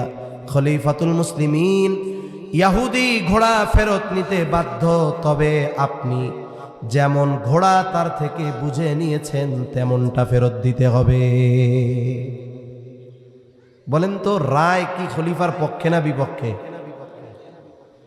অর্ধজাহানের শাসক ঠান্ডাড হয়ে গেছে, দাঁড়ায় গেছে চুপচাপ, কোনো কথা নাই। একটু পরেই বলতেছি, হ্যাঁ সুরাই, এটাই ন্যায় বিচার। রায় বিপক্ষে গেছে, রাগ দেখায় নাই, ধমক দেয় নাই, বরং বলতেছে হ্যাঁ এটাই ন্যায় বিচার। এই যে সুরাই, ঐতিহাসিক এক কাজী। এবার খলিফাতুল মুসলিমিন বলে, সুরাই, কুফার প্রধান বিচারকের পদ শূন্য, আমি তোমাকে এখনই নিয়োগ দিয়ে দিলাম, আজকে থেকে তুমি কুফার প্রধান বিচারকের দায়িত্ব পালন করবা। বিচার করছে, রাষ্ট্রপ্রধানের বিপক্ষে রায় গেছে, প্রমোশন পাইয়া কুফার বিচারক হয়েছে। এই দুনিয়ায় এটা স্বপ্নে দেখাও সম্ভব না, পরিস্থিতি যা। এটা হলো অবস্থা। শাসকরা ন্যায় বিচার মেনে নিতে কুণ্ঠাবোধ করতেন না, যার কারণে বিচারকরা বুক চিতিয়ে ন্যায় বিচার করতেন।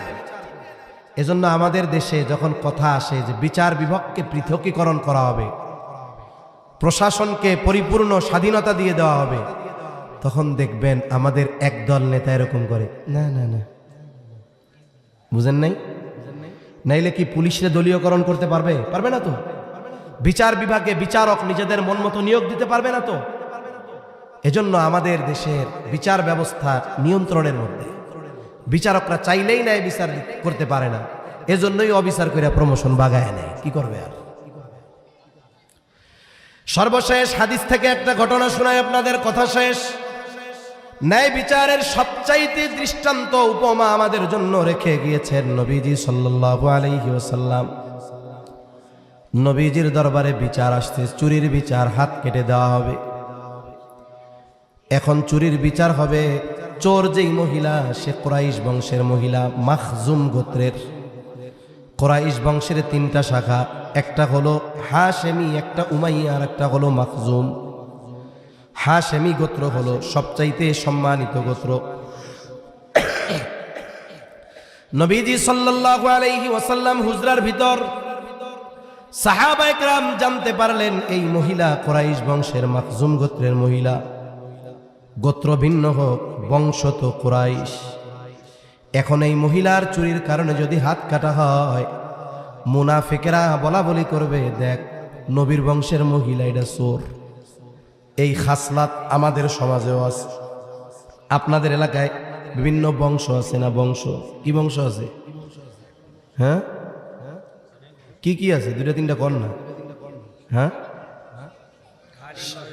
শেখ, খাকি, সৈয়দ, মন্ডল, এগুলা তো নাকি? মুন্সি আছে। আচ্ছা বলেন তো, মনে করেন আমরা সৈয়দ বংশ, আমাগোটাই কই, কার বংশেরটা কই আর বিপদে পড়বো, ঠিক আছে নি? সৈয়দ বংশের একটা ছেলে চুরি করছে। এই চুরি, এটা কি সম্মিলিত অপরাধ না ব্যক্তিগত অপরাধ?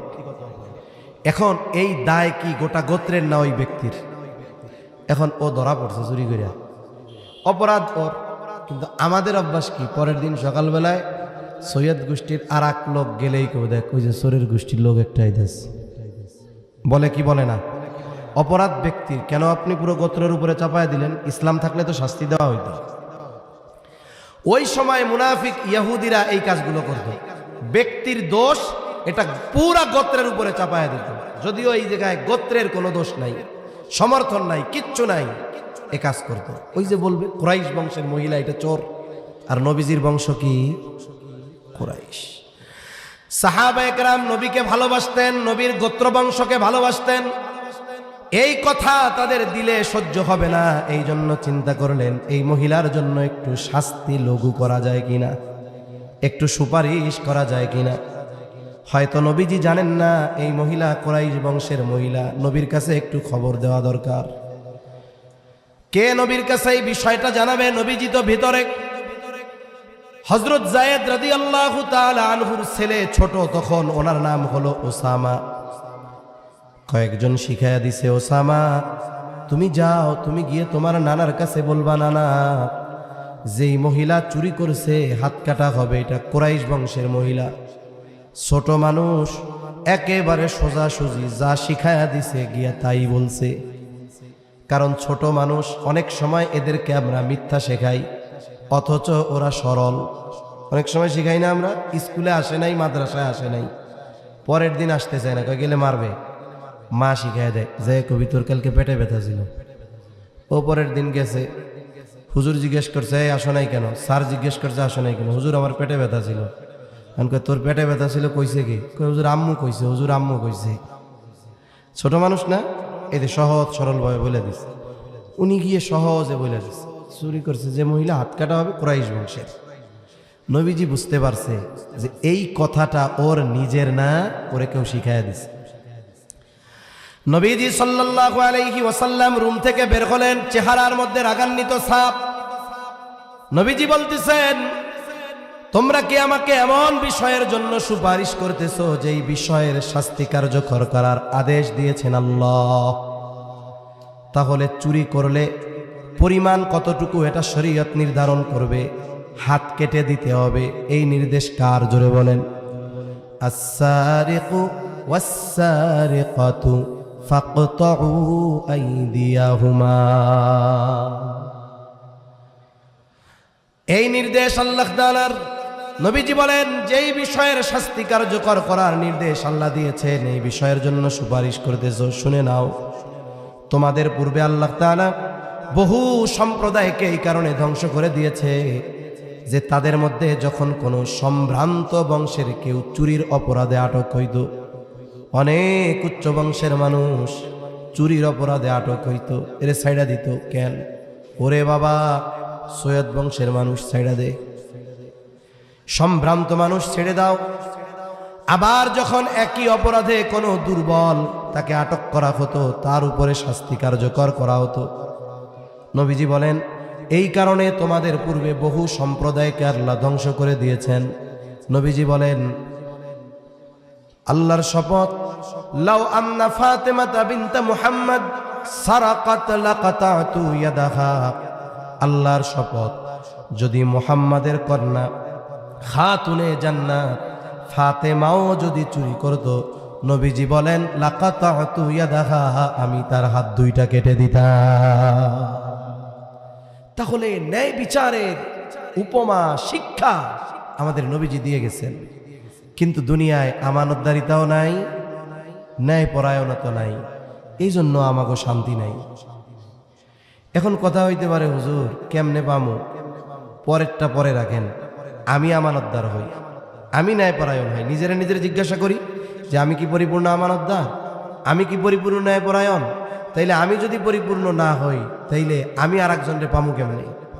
এজন্য পরিবর্তনের শুরু আমরা নিজের থেকে করব। ইনশাআল্লাহ আমরা পরিপূর্ণ আমানতদার ন্যায় পরায়ণ হব, কোন ইনশাআল্লাহ। এই দুইটা গুণ অর্জনের আদেশ কে দিছে? কথা শেষ। এই দুইটা বিষয়ে আল্লাহ বলতেছে সুন্দর ওয়াজ, ইন্নাল্লাহা নি'ম্মা ইয়া'iদুকুম বিহ। এই দুইটা বিষয়ের আদেশ ওয়াজ করে আল্লাহ তাআলা নিজে বলেন, আল্লাহ তোমাদের কতই না সুন্দর ওয়াজ করলেন। এই সুন্দর ওয়াজ মানে এই দুইটা গুণকে আল্লাহ সুন্দর বলেছেন। এই জন্য ইমাম শাফিঈ রাহমাতুল্লাহি আলাইহি বলেন, এই দুইটা গুণ যে অর্জন করে সে বাস্তবেই আসলে সুন্দর হয়ে যায়। এখন এই দুই গুণ অর্জন করে আমরা সুন্দর হব ইনশাআল্লাহ, হব তো ইনশাআল্লাহ। এখন ইনশাআল্লাহ কি নার বদলে কইলাম না ঠেকাই পড়ে কইলাম? সত্য সত্য ইনশাআল্লাহ কইছেন। আচ্ছা, এখন আল্লাহ এরপরে কি বলে? কেমন যেন আল্লাহ বলে, বান্দা এত সুন্দর দুইটা ওয়াজ করলাম তোমাদের, বলছি আমি হয়তো আমার ভাষা কিছু মিলাইয়া, কিন্তু মূল কথাটা কার? আল্লাহ বলতেছে কেমন যেন, বান্দা এত সুন্দর দুইটা ওয়াজ করলাম, এখন এই দুই বিষয় নিয়ে এখন না কালকে কি সমালোচনা আলোচনা করবা আমি আল্লাহ কিন্তু শুনবো। শুনবে কি শুনবে না? অনেক কথার সমালোচনা করবে মানুষ, কিন্তু আল্লাহ শুনবে না। এখন আমরা যদি ওই 2 গুণ অর্জন করি, করলেও আল্লাহ দেখবে, না করলেও দেখবে কি দেখবে না? একথাই কেমন যেন আল্লাহ আমাকে আপনাকে বলেন, ও আমার বান্দা, কত সুন্দর 2টা বিষয়ের ওয়াজ করলাম, এই 2 বিষয়ের উপরে কি আমল করো কি করো না, কি আলোচনা সমালোচনা করো কি করো, আমি আল্লাহ সব দেখি সব শুনি। কেন? ইন্নাল্লাহা কানা সামিআম বাসীরা, নিশ্চয়ই আল্লাহ তাআলা সর্বশ্রোতা সর্বদ্রষ্টা। আল্লাহ তাআলা আমাদের সকলকে পরিপূর্ণ আমানতদার ন্যায়পরায়ণ হওয়ার তৌফিক দান করেন। জবান খুলে বলি আমিন, আরো জোরে বলি আমিন। এই আমানতদারিতার শুরু, ন্যায়পরায়ণতার শুরু আমার ব্যক্তি থেকে শুরু করতে হবে। আমি পরিবর্তন হব, আমার পরিবার পরিবর্তন হবে, আমার প্রতিবেশী পরিবর্তন হবে, সমাজ পরিবর্তন হবে। হয়তো এখন মনে হচ্ছে অসম্ভব, কিন্তু যদি চেষ্টা করি সম্ভব করে দেওয়ার ক্ষমতা আল্লাহর আছে না নাই? আল্লাহ তাআলা আমাদের সকলকে আমানতদার ন্যায়পরায়ণ হওয়ার তৌফিক দান করেন। আচ্ছা ঠিক আছে, মাদ্রাসার জন্য দোয়া হবে। এখন দোয়ার আগে আপনারা যদি কেউ কিছু এই প্রতিষ্ঠানের জন্য সহযোগিতা করতে চান, মেহরবানি করে একটু বলেন। আর দোয়া না করে কেউ যায়েন না, দেন না দেন সেটা পরের কথা, দোয়াটা আমরা করে যাই মধ্যরাত। কিছু ভাই একটু ওঠেন, কিছু কয়েকজন যুবক ভাই ওঠেন, যে নগদে যদি কেউ কিছু দিতে চায়, আর যদি এমন কিছু কেউ চান একটু বেশি দিবেন, 2000, 5000, 10,000, 50,000, এখন না আপনি পরে দিবেন, তাহলে এনাদের কাছে বলেন, লিখে রাখবে। আবার কেউ যদি চান না 1,000, 2,000 টাকা নগদ দিমু হুজুরের হাতে দেই, তাহলে আসেন একটু দিয়া যান, একটু মেহরবানি।